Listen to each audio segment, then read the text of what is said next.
Thank you for inviting me, Women in Ophthalmology. Today we'll be talking about rehabilitation of the blind, which is the joint task for all of us. My name is Adidayo.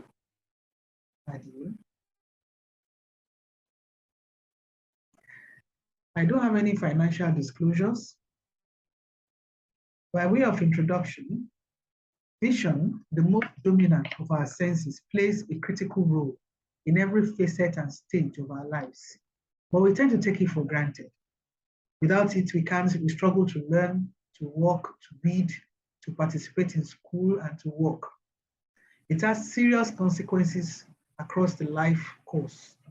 However, many of these consequences can be mitigated by timely access to quality eye care and rehabilitation. This word blind is used to describe a person who is unable to see or someone who has severe vision impairment. And those who have it tend to depend on family members or friends for survival, while some resort to begging as the only source of survival. Before we continue, let's give some brief facts. What is blindness? WHO has defined it as a corrected visual acuity of less than 360 and visual field less than 10 degrees in the better eye. And we have 5 categories of visual impairment, most important being the third to the 5th classification category, with the 9th, which is the 6th one, for those who we are not able to determine their visual acuity, but they appear blind. Legal blindness is important to talk about at this point. That is the definition of blindness used by the US Social Security Administration, among other countries, to determine if someone is eligible to receive disability benefits, tax exemptions, and training in low vision. It's not quite the same as being totally blind. For those who qualify, they can get up to $2,260 in a month. To get this certificate, you will have to have more than 90% of disability, and these are the categories. I would like to quickly mention that if one is one-eyed, that means one eye is seeing perfectly well, but the other one has no light perception or a field of vision of 10 degrees, is just 30% disability. And the other categories as listed in this slide. There are certain benefits that this certificate confers upon these individuals. Scholarship schemes, concession in railway fares, rebates in income tax, reservation in government jobs, free travel, loan for starting their own businesses, group insurance, unemployment allowance for those of them that are educated, subsidy also in buying adapted vehicles. Looking at the global blindness and visual impairment data of 2015 that was published, the world population is 7.3 billion and 36 million of these people are blind. And the proportion of those who are blind worldwide are listed or shown in this particular slide.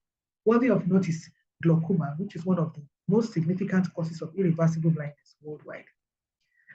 Looking at gender, 55% of those with vision loss are women and girls.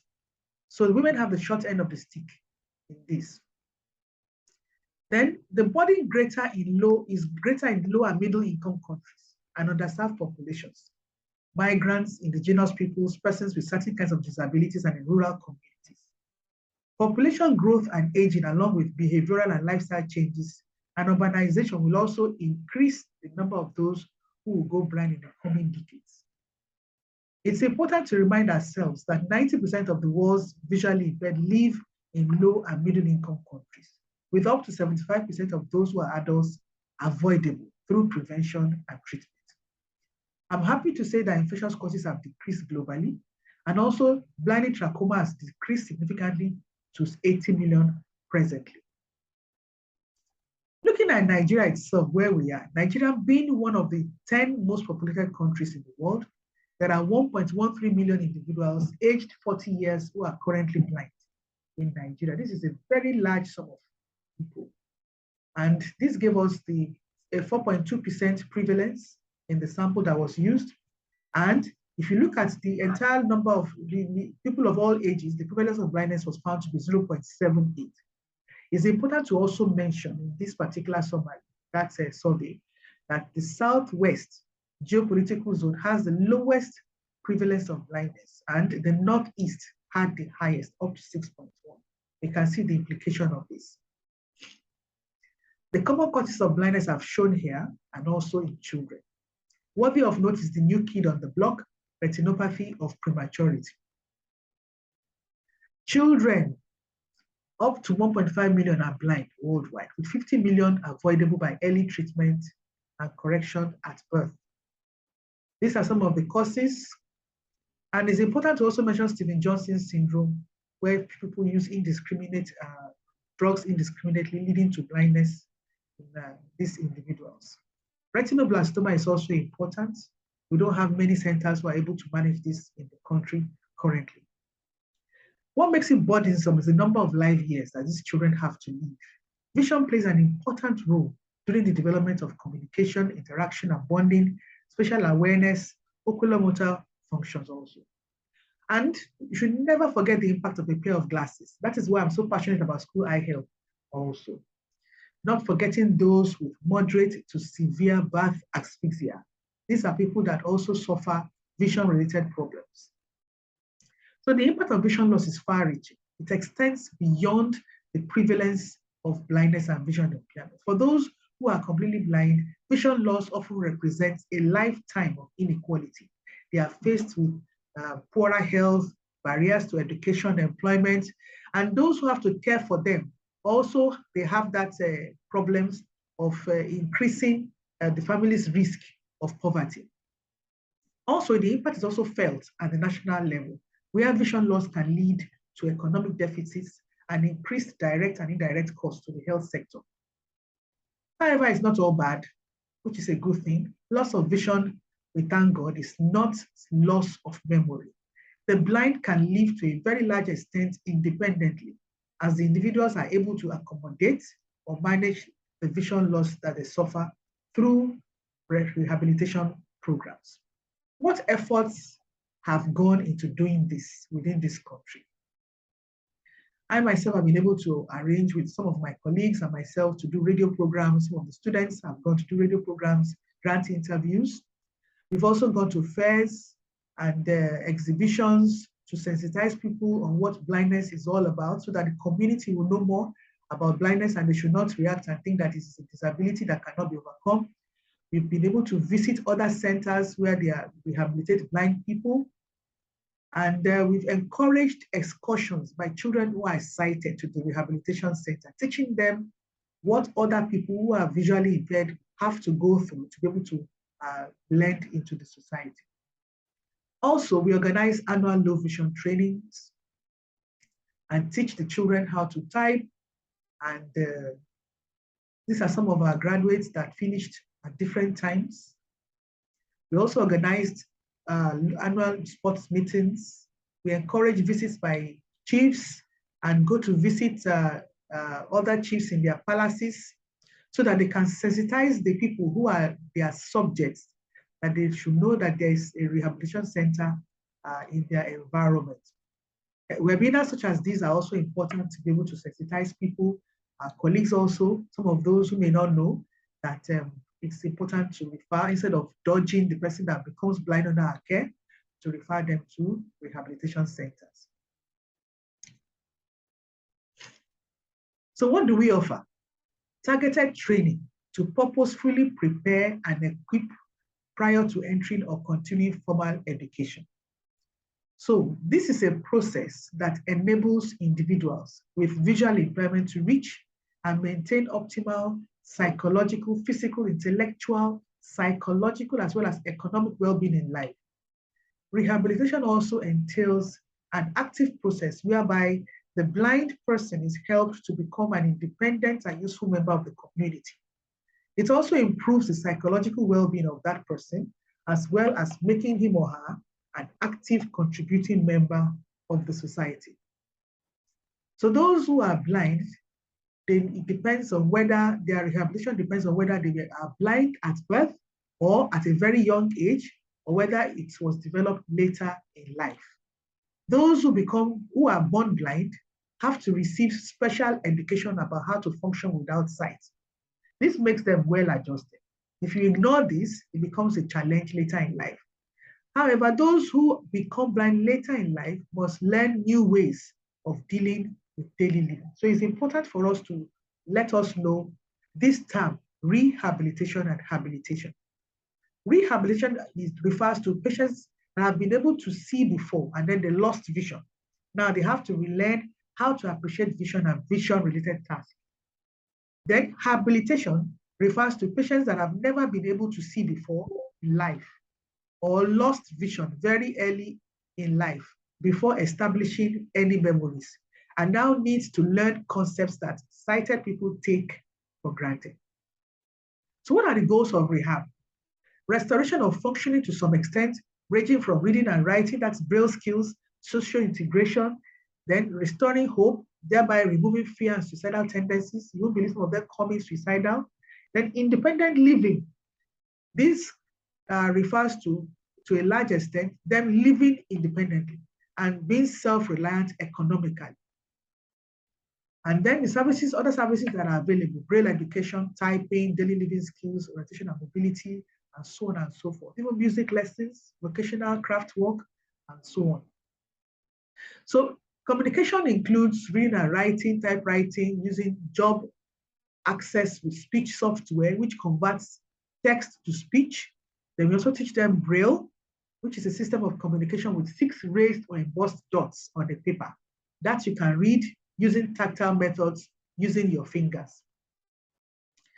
We also teach them, we also have to ensure that they are redirected in life. Sometimes they have made some decisions ranging from education and career, vocation, and social and personal areas of life. So we have to counsel them and redirect them to the one that is most suited to their current status in life.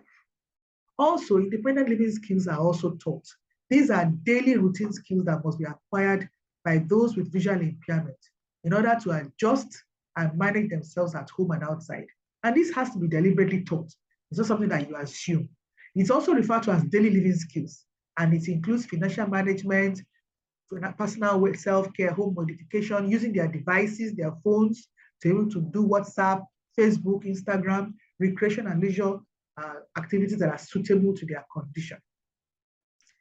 Also, rehabilitation and mobility instructors are available to provide hands-on practice so that they can face daily challenges successfully. And they also need to learn how to manage household chores, traveling in the community, managing their personal finances also. Now, a very important thing to talk about is the one for the child that is blind. They have fundamental needs like every other child. They need food, activity, rest, love, care, attention, stability, and independence. They also require confidence to be able to cope with the realities of life. So you shouldn't keep them somewhere where they are only interacting with those who are blind. Parents should also not be cold in accepting the child, and they should encourage that child to rely on the remaining sense organs. Most children learn by mimicking, but someone who is blind, a child who is blind cannot learn using this method. So you have to pay extra attention through feeling and talking, allowing the child to listen, speak, and touch with their hands and ask questions. They need a good knowledge of their body. You need to expose them to many activities, take them to different places to meet new people, experience new things, and experience new things. And most of all, you need to educate that child like every other child. But the biggest problem that we have in our society is overprotection and also isolation. Orientation and mobility is also an important thing to understand as a visually impaired person. This is an independent travel skill that is needed in the individual with visual impairment and must be taught holistically in order to make safe, efficient, and independent movement from one place to another. Moving about safely indoors, using transportation. This is a skill that needs to be learned, traveling safely and with a wide long cane or other types of mobility devices. We have smart canes. We also have wristwatches that are smart that will inform the individual of an impending obstruction. Even those who are sighted need to learn vocational skills. So this service offers them the opportunity to acquire craft skills like bead making, homemade and body products, and they also need to learn musical instruments and also develop entrepreneurial ability on how to own and run a business.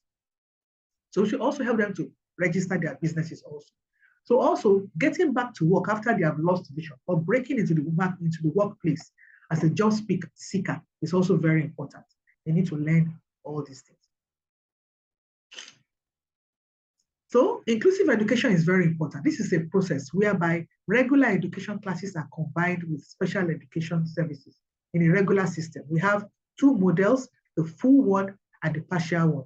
The most important thing is that children should not be kept apart in a blind school. They should be put in an environment with other sighted children in a regular classroom setting. The only thing is that they require to be taught the devices that they need to use so that they can function in that place. Because later in life, they're going to have to mix with these people. And so that the shock will not be there, they need to learn all these things in an inclusive manner. So the process of a rehabilitation, you need to identify as an eye care worker. So you should make sure you incorporate that into your service. You need to be able to counsel, identify that person's problems, both physical, social, and economic, identify the resources that are available to do that in the environment and the possible solutions. Then you decide on a rehabilitation plan. If you can't do that, arrange referrals. You can also decide to offer home therapy if you can do that, or you refer to those who can do that and continually assess the situation and integrate that individual as soon as possible. So we need to change our attitudes and make sure that both medical and functional rehabilitation is going on hand in hand. Special education can be offered for a short period, okay, for those who require it. Make sure that you socially integrate them, make sure the community accepts them properly, and also that economic integration is very important in terms of vocational training, job placement, and also encourage them to have small businesses. So we all need to work together, eye services and rehabilitation services. Once you identify, you refer, you make sure that every possible medical, surgical, and optical solution has been adopted. Then you send them for rehab and make sure that they are integrated into the society. So to conclude, what are the recommendations that I have?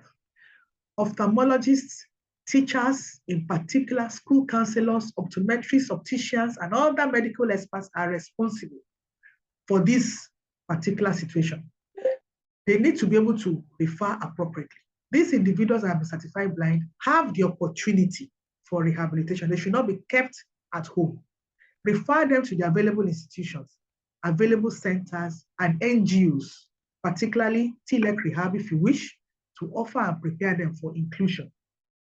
Family members of these persons who are blind should be encouraged to accept their own and encourage the person with the necessary support needed by the person to face the present realities of life. So we take pictures of parents with their child when they come with the child so that we can match the parents with that child when they come back later. Also, we have individuals who are yet to accept their condition. They are victims of this circumstance and they should accept the condition and face life realities through repeated counseling. They should be open to new opportunities. Counseling skills are things that we need to develop as eye care workers.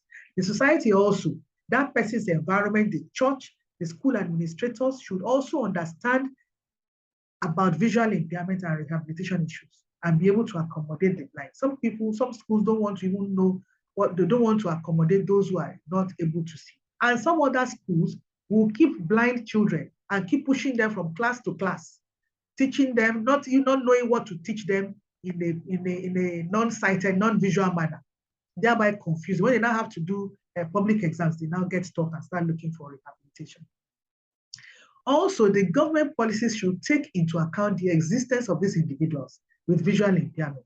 The disability law in Nigeria should be fully implemented and backed up by all stakeholders in Nigeria. By this, I mean stigmatization, discrimination, unemployment, and they should also provide education in an inclusive setting. And it's important for us to know that educating somebody who is visually impaired is 5 times the cost of those who are sighted. So the government should consider all this and make sure that inclusive education is a policy in our educational system. So we are all Nigerians, both those who are sighted and those who are not sighted, all 1.13 million of them. Alone, we can do so little, but together as eye care workers, we can incorporate it into our business, into our eye clinics, into our eye care service, into our low vision centers, and together we can do so much. Thank you so much for your attention.